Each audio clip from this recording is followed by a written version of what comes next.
Hello mga katongkuts, halika magluto tayo ng isda naman, ginataang tilapia, madali lang 'to. As usual. So, siyempre, alam niyo na yung pagpirito 'no, pipirituhin muna natin yung mga tilapia. So, 2 pirasong tilapia 'to malaki, yun ang inano ko. So, good for 2 lang 'to, malamang. So, yan.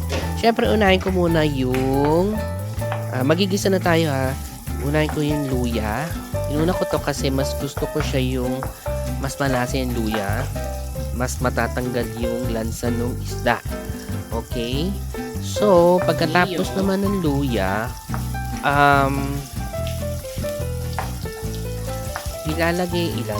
gigisahin naman natin yung iba pang mga gulay 'no, panggisa, sangkutsa lang.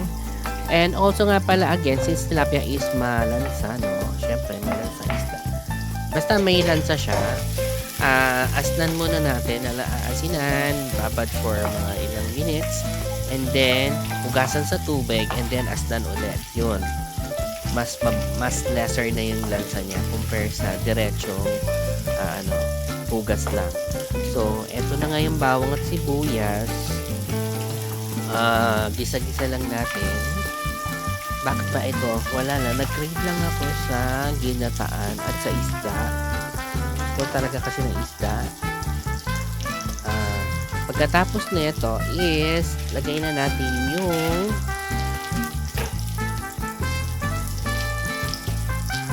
ilalagay na natin yung aking powdered na gata. So, konti muna yung ano. Yan. So, alam nyo na kung anong brand, diba? So, yan. Parang slurry siya. Islurryhin muna natin siya. And, para kumapit o sumama agad yung gata doon sa lalagay nating sauce o sa sabaw na tubig. Don't forget to subscribe So, konting tubig lang ang kailangan natin. And, para humalo agad, no? Then, mamaya, yung parang, kasi syempre wala namang kakanggata yung mga ready gata, ano? So, yun. Parang ito yung unang bigat. Tapos, basta ganon, ginanon ko na lang. And then, ayan. Lulusawin lang natin yung gata, and then lalagay na natin yung ating mga tilapia. So yan. So hanggang 2 ulaman lang to kasi hindi kami malakas talaga mag-ulam.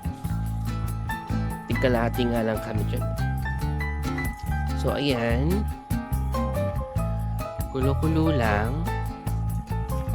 Yan. Para sumama yung lasa ng fish doon sa sauce hanggang sa mag-reduce yung sabaw.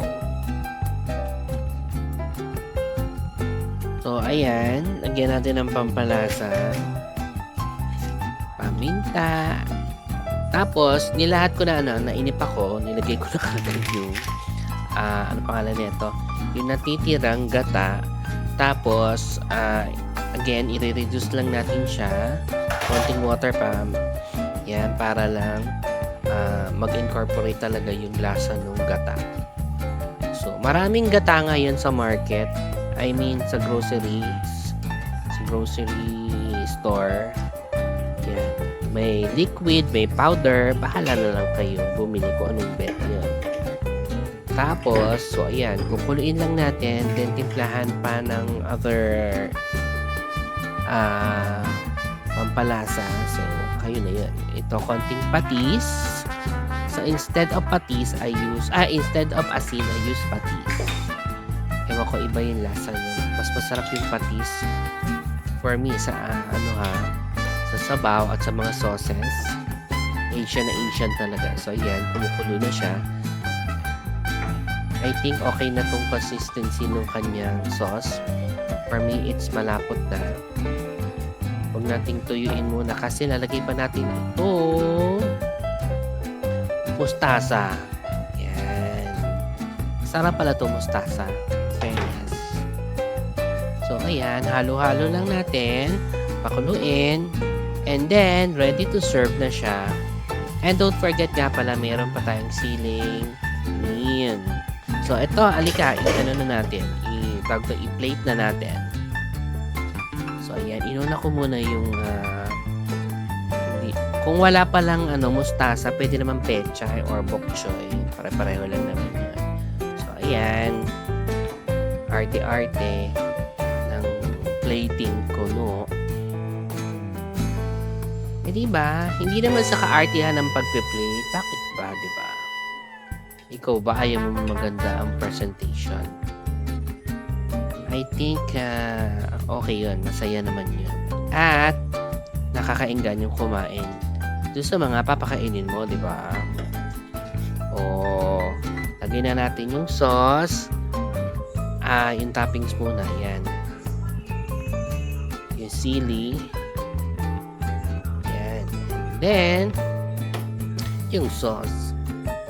So, mga less than 100 lang to. Tapos, actually, pwede naman ibang isda. Wala lang kasi kaming ibang isda. Alam mo naman sa grocery. Pare-pareho lang isda. Masarap yung biya. Kung alam yung biya. Nako po, ang sarap nun. Anyway, so yun lang. Ang sarap nito sa mainit na kanin. Ako. So, don't forget to subscribe ha. Halika, kain tayo. Ginataang tilapia mga katomdudes. Bye!